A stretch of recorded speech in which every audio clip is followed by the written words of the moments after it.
from the party list AAMBIS-Owa, and I move that we recognize the Honorable Sharon S. Garin for her privileged speech. Congresswoman Sharon Garin is hereby recognized. Thank you, Mr. Speaker. Good evening to all our colleagues. I rise in a matter of personal and collective privilege. On July 10, 2013, the Supreme Court ruled with finality on the coconut levy funds, declaring it as public money, therefore it is a public property. To go back in history of the coconut levy funds, it started back at the start of the 1970s, 1971, if I'm not mistaken. It started as a 15 peso collection on every 100 kilos of copra sold by the farmer. It was a burden laid upon on the farmer, and so if the copra was 6 pesos, 100 kilo would amount to 600 pesos, and the levy would have been 100 pesos. That is a big amount, that is a big burden on our coconut farmers back then.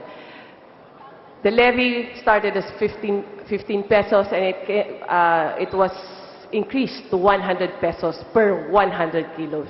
Now, at the end of the levy collection, after a decade, it amounted to almost 10 billion pesos.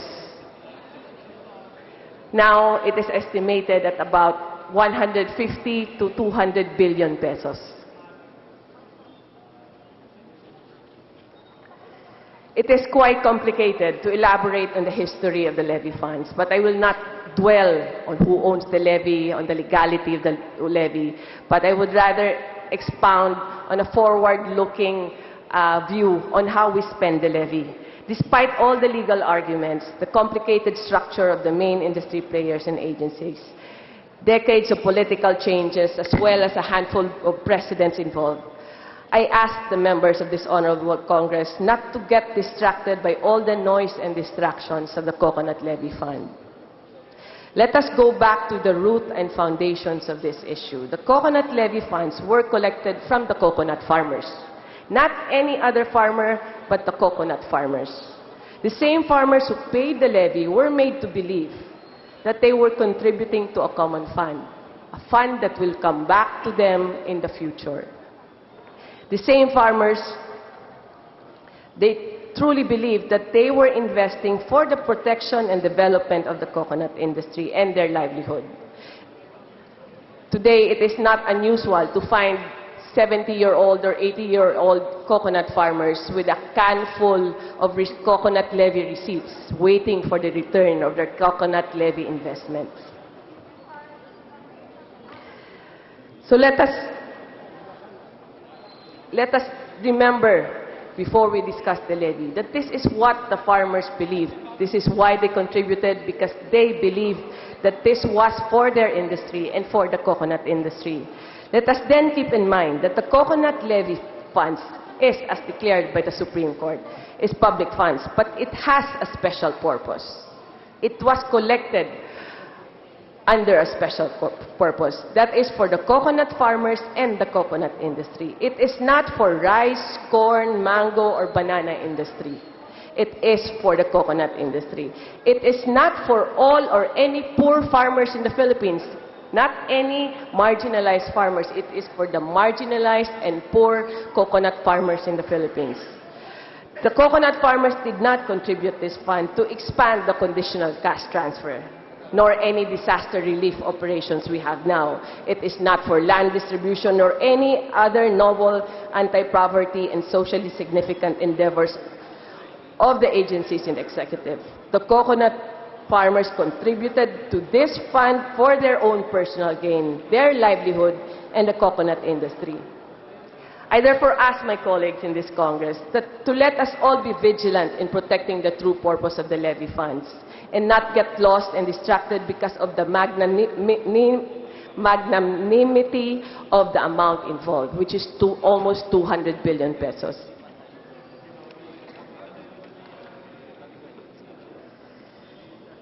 The question now is, how do we spend this amount? to a single agricultural industry in the country? Do we utilize the capital on the projects deemed suitable by the government, decided by the executive? Do we return the money in cash to all coconut farmers?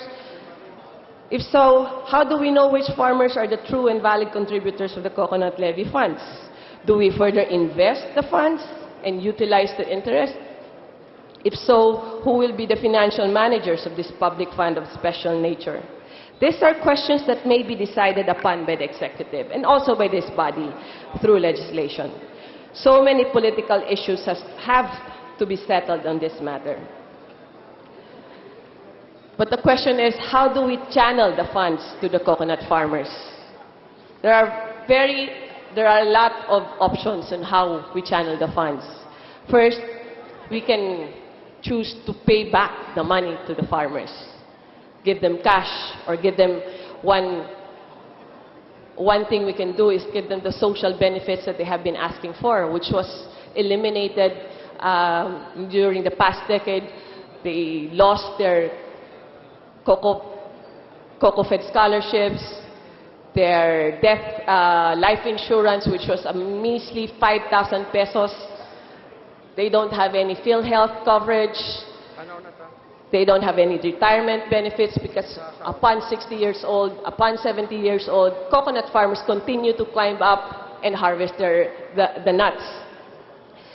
So this is one way that we can give back the money to the coconut farmers. Another option is to give it to the national government. Now, the national government can have a broader view. It can look at the restructuring the Philippine Coconut Authority and pour in more money in the Philippine Coconut Authority. Maybe we can pattern the PCA from the Malaysian Palm Oil Board, which is more effective in terms of development of the industry. We can also use, the national government can also use the Coconut Levy Fund as a stabilization fund for the price of coconut, of copra, which is one of the major problems of the industry. The problem of the industry right now is something that the government can address. The problem of copra mentality is something that the government should address and not eradicate but minimize among our farmers. If we always think that copra is the only product of the coconut tree, then our farmers will stay within the poverty line forever. It is a 10,000, our farmers, our coconut farmers, are earning 10,000 pesos per year. But if we have a government that will promote byproducts and intercropping, then maybe we can use the coconut levy funds to improve the production of our farmers and therefore improve their livelihood and their income.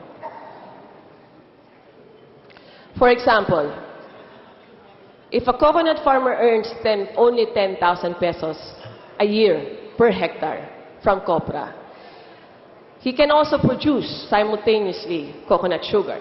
Coconut sugar, which is 1 kilo, you produce 1 kilo for every 4 trees. If you have 100 trees in 1 hectare, then you have 25 kilos a month, which could earn you about 50 pesos per kilo. 50 pesos per kilo of 25 kilos is 12,500 pesos per year additional. That would double the income of the coconut farmer. For example, in a cooperative, women's cooperative in Cotabato, in Carmen, Cotabato, there are 69 women that produce about 3 tons per month of coconut sugar. This is possible if we have a national government that could spend the levy in a wise way. We could teach our farmers to be more productive and find more ways to earn from the coconut tree other than copra. We can also teach them how to plant cacao, coffee, and banana under the coconut trees. This will add about 50,000 pesos per year of annual income for our coconut farmers. This is a program that our national government can fund through the coconut levy. But also the other option is to use the coconut levy funds through LGUs by creating local coconut councils in every LGU, in every barangay, coconut producing barangay. This is an option that is already on the works, but the effectivity still has to be studied and evaluated. Another fourth option would be to create farmer-centered clusters, processing zones. In the Philippines, the average distance of a farmer to a processing zone is 128 kilometers. In Indonesia, they made a circular center for all the production of coconut, and the processing zone is an average about 8 kilometers. That makes a difference. That makes a difference for the processing of copra and the processing of any products from coconut. It is in this slide that I would like to cite a cooperative in Capiz, which has 3,600 members. They produce 9 products from coconut. They produce cooking oil, copra meal, VCO, soap, vinegar, cocoa peat, cocoa coir, but only 400 farmers sell their coconut to the cooperative because they do not have direct access, or there's no farm-to-market roads leading to the center. So if we create farmer hubs closer to our farmers, then maybe we can improve their income. Maybe we can channel the coconut levy funds through the farmers' cooperatives. There are so many options. There are so many options that we can explore, whether it's through the national government, through the LGUs, through farmers' cooperatives, or through direct payment to our farmers. It is one of our biggest industries, the coconut industry. We export it in an amount of $1 billion per year, but it is a dying industry because the foundations of this industry are not strong and sustainable. The farmers are the poorest of the poor, earning an average of 10,000 pesos per hectare. So let us not forget that the billions of pesos from the coconut levy is not a gift nor a product of luck. It is not a free ticket to public spending. It is not for DPWH to spend on bridges and roads. It is not for DepEd to build classrooms. It is not for DOH to build rural health centers. It is for the coconut farmers of the Philippines. I hope the Congress, the 16th Congress, and our executive would recognize the special nature of these funds. We can use it for the improvement of the industry, for the improvement of the livelihood of the coconut farmers, and we can use this for the personal benefit of the farmers, but not any other farmer other than the coconut farmers of the Philippines. Thank you and good evening, Mr. Speaker. Mr. Speaker. Mr. Speaker. Yes. Mr. Speaker. The gentleman from is recognized. May I know what is the pleasure of the gentleman? Will the gentle lady from Iloilo yield to a certain interpellation? Yes, Mr. Speaker. Go ahead. Thank you very much, Mr. Speaker. I was fully convinced by the privileged speech of the gentlewoman from Iloilo. I think a great percentage of the Filipino people in this country, especially in Muslim communities, in the autonomous region of Muslim Mindanao, 60% to 70% of our people rely on coconut industry as the means of livelihood of our people. And I was touched by the plight of the coconut farmers advocated by the gentle lady from Iloilo, that we have the so-called coconut levy funds. We would like to find out from the gentle lady, to the best of your knowledge and your ability, where are this money now? Mr. Speaker, the coconut levy funds is currently under the control of the PCGG. There are questions about the San Miguel shares and investment on oil mills and holding companies under the CIIF, if I'm not mistaken. Not all of these are in cash. Some are in assets that have been invested over the decades, about 30 to 40 years. So some are already under the control of the PCGG, even the interests. But we still have to, I think the PCGG, or I don't know what agency in the government, has to do the accounting, proper accounting, to exactly estimate or account for the total of the value of the coconut levy funds. Do you agree with me that the investment of the government insofar as the coconut levy fund, never the coconut farmers enjoy the benefit out of that? There are about 3 million coconut farmers in the Philippines. 3.5, meaning there are about 20 to 25 million Filipinos dependent on this industry.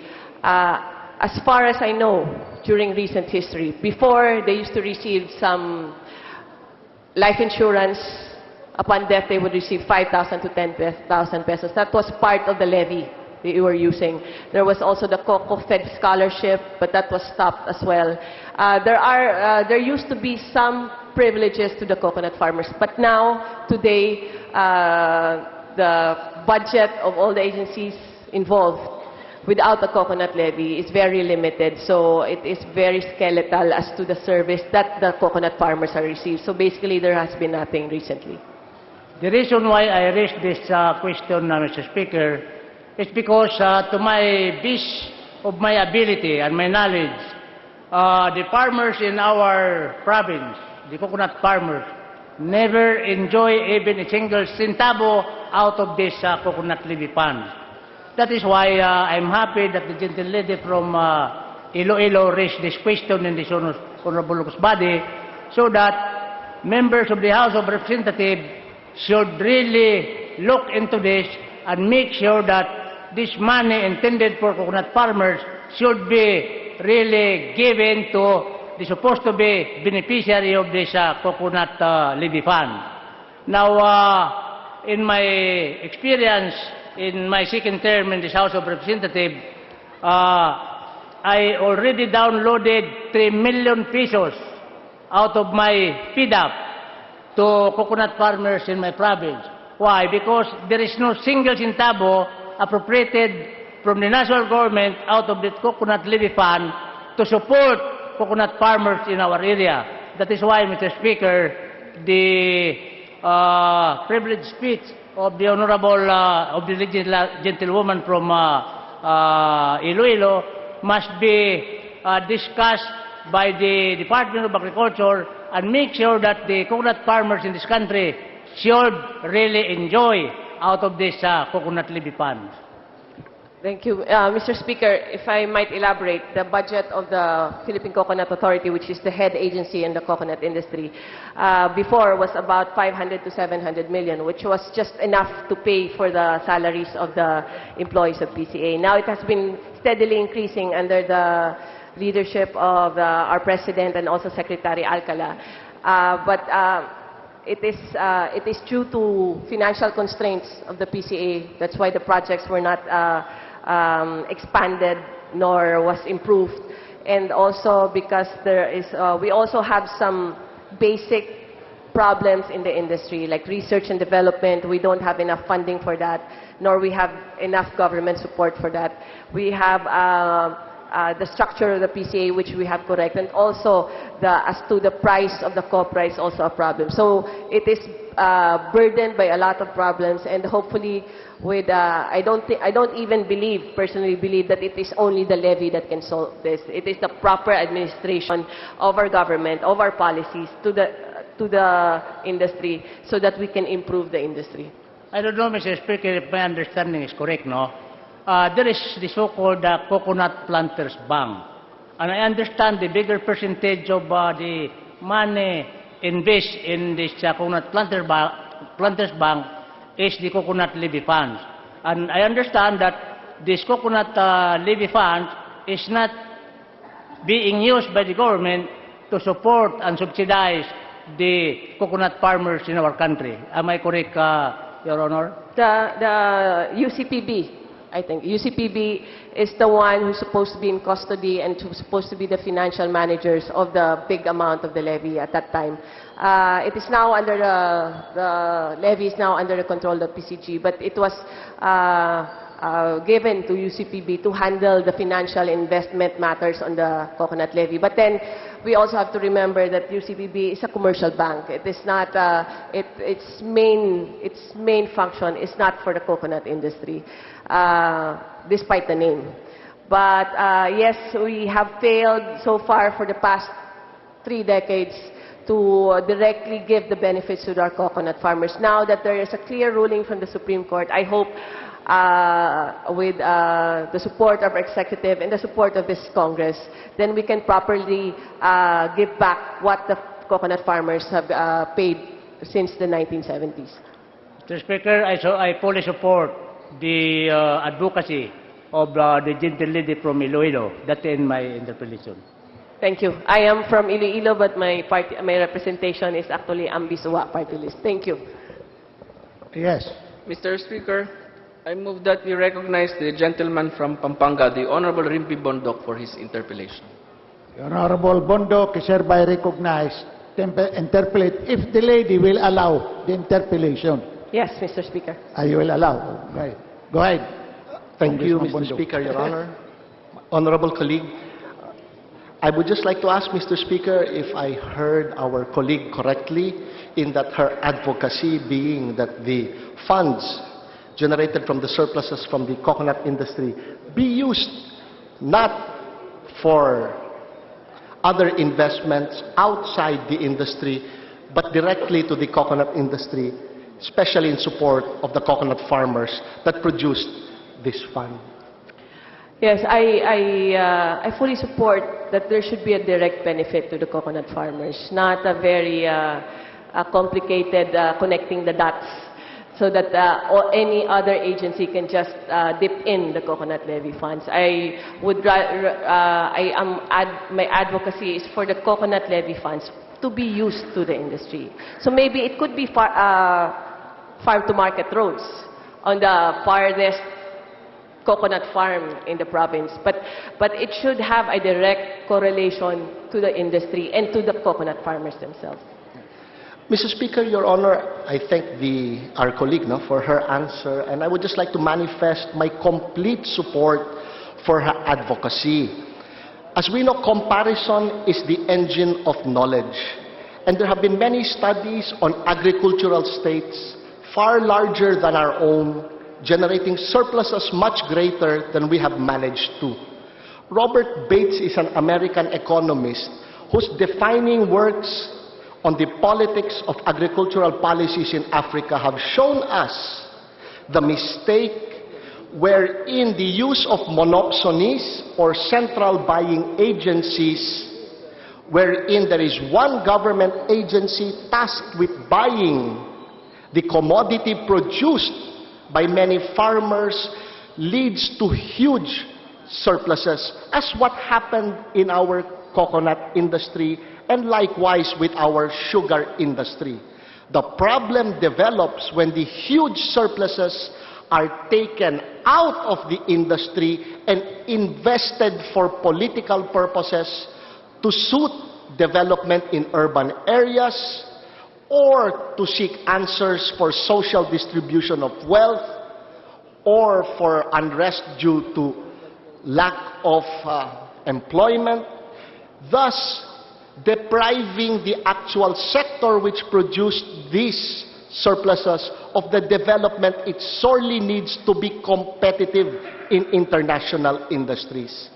This has been a hot political debate for many Congresses, Mr. Speaker, Your Honor. But I would just like to tie the discussion into sound economic practices, wherein the industry that produced these surpluses solely deserves the use of these surpluses to keep it competitive, especially now in our country, where the lowest growth of GDP growth is produced in the agricultural sector, which happens to employ the largest amount of Filipinos, especially in the rice, the coconut, and the sugar industries.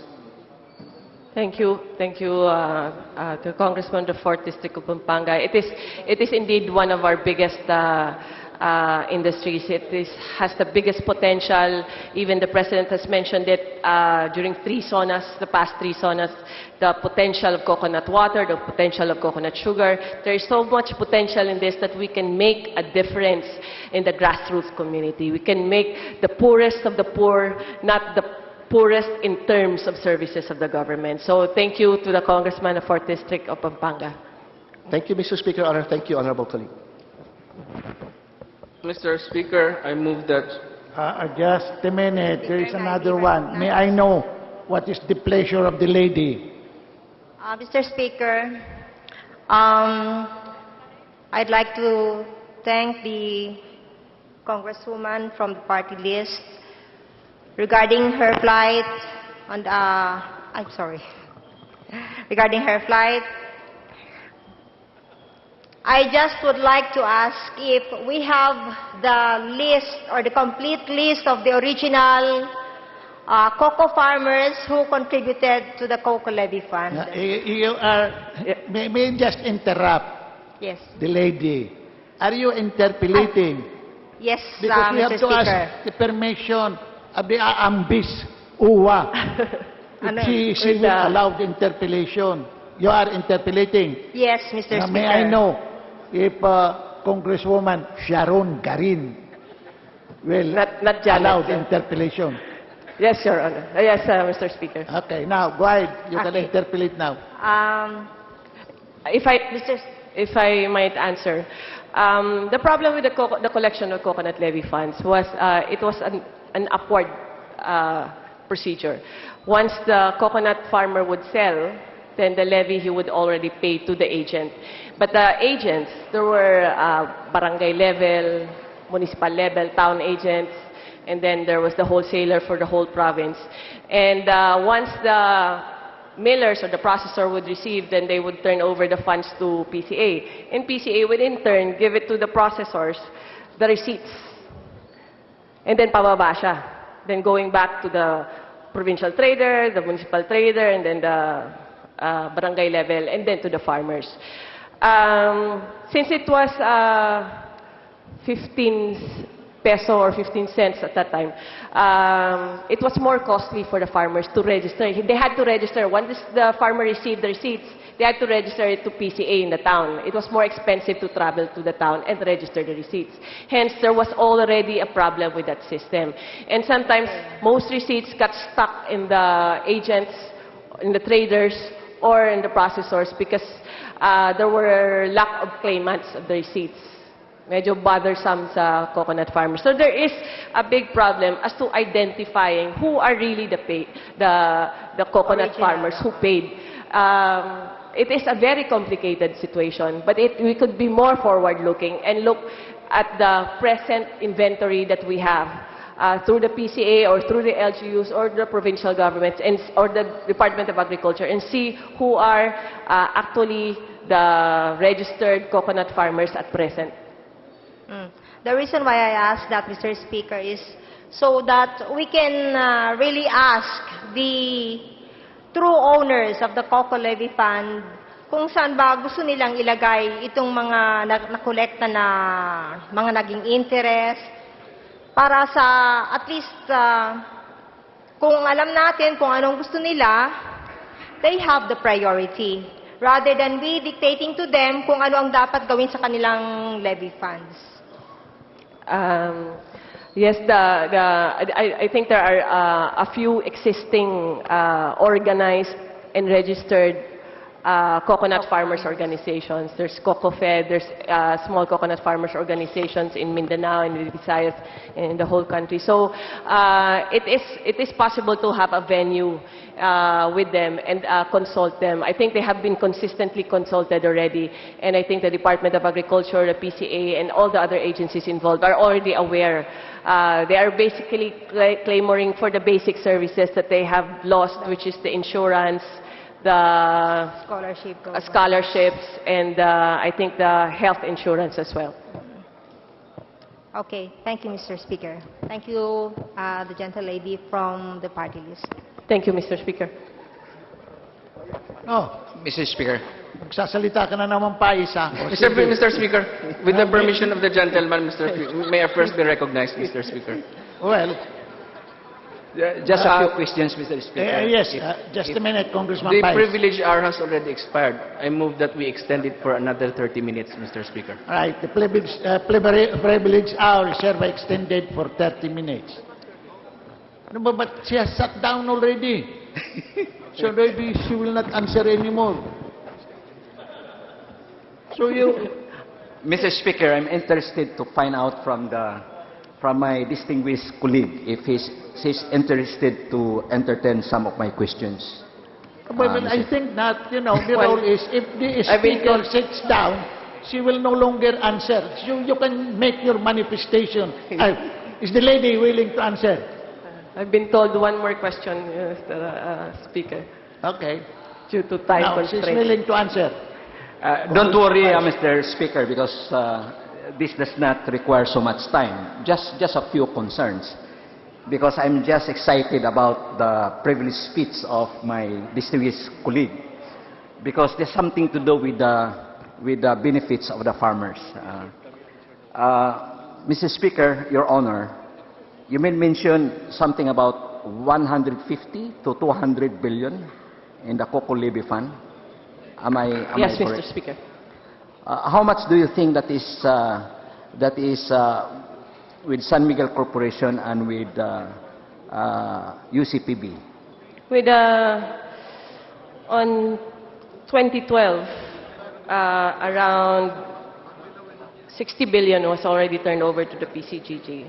60 billion. 60 billion for the. That is with UCPB. What about the 27%? The rest have not been estimated yet, but it won't be far from that as well. And there we also have the holding companies and the processing, the millers.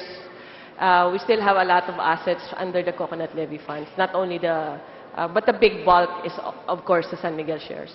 Yeah, the 60 billion, that only represents the money now controlled by UCPB. I would say being that- invested in CIIF, but not with San Miguel Corporations. The This is- San Miguel Corporations amount something to 25% or 27%. There are two parts. There's a 24% and, if I'm not mistaken, and the 20%. And also, so one part of that was paid already by San Miguel at 58 billion on the preferred shares. 58 billion or million? Yeah. Billion. Billion. So 58 plus 60, that's about 118. We need proper accounting from the PCGG to Billion. have the correct estimate. Then since this is a landmark decision, that is in fact the victory of the farmers, but the decision is anchored on the fact that this is government money, this is not private money. And is it because precisely this money has been generated in the form of taxation, then therefore the Supreme Court decided that in fact this is a public fund?